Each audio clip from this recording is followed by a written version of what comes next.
नमस्कार मित्रांनो, आपण पाहता यवतमाळ सिटी आणि मी आहे मंगेश. मित्रांनो, आज आपण आलो आहोत दत्त चौकातील मूर्तिकार रंजू लवेकरबाई, ज्या महिला मूर्तिकार आहे यवतमाळातली. सध्या तरी मला आठवत नाही की यवतमाळात कोणी महिला मूर्तिकार असतील, सहाय्यक असतील, परंतु या मुख्य महिला मूर्तिकार आहे आणि लवेकरबाई म्हणून या प्रख्यात आहे. दत्त चौकच्या मागील एरियात या मूर्तिकाम करत असतात आणि तिथेच त्यांचं घरसुद्धा आहे, आपण बघू शकता. आणि खूप सुंदर देव्या यांनी सुद्धा घडवले आहे. एक महिला असून महिला कोणतेही कार्य करू शकते हे यांनी सक्षमपणे दाखवून दिलं आहे मित्रांनो. आणि त्या तेवढ्या सुंदर सुद्धा देव्या तयार करत असतात, ज्या चांगल्या चांगल्या पुरुष मूर्तिकारांसुद्धा मागे टाकेल अशा मूर्त्या आहे यांच्या, पण बघू शकता. बघा किती सुंदर चेहरा आहे. आणि मी यांच्या मूर्तिकला केंद्रात आलेलो आहो आज, आणि सध्या यांचं काम सुरूच आहे. काही देव्या तयार सुद्धा झालेल्या आहे मित्रांनो.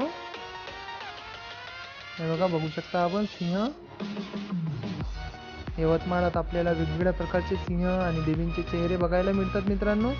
काही मूर्तिकार वाहक बनवतात, काही सिंह, काही चित्ते.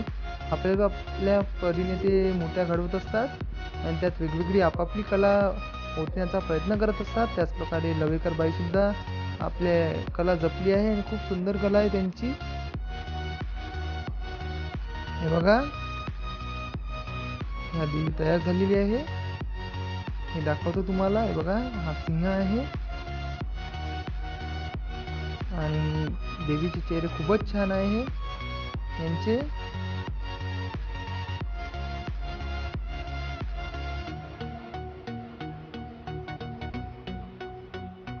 आणि बघा, सीनची देवी आहे, मागे झाडचे असा सीन असणार आहे आणि देवी बसलेली दिसणार आहे तिच्या फांदीवर. अशा प्रकारच्या सीनची देवी सुद्धा यांनी तयार केलेली आहे. या देवीची पेंटिंग अजून बाकी आहे, देवी तयार झालेली आहे, आपण बघू शकता. आणि खूप सुंदर देवी आहे हे सुद्धा. लहान आहे परंतु खूप चांगली दिसणार आहे हे पेंटिंग झाल्यानंतर.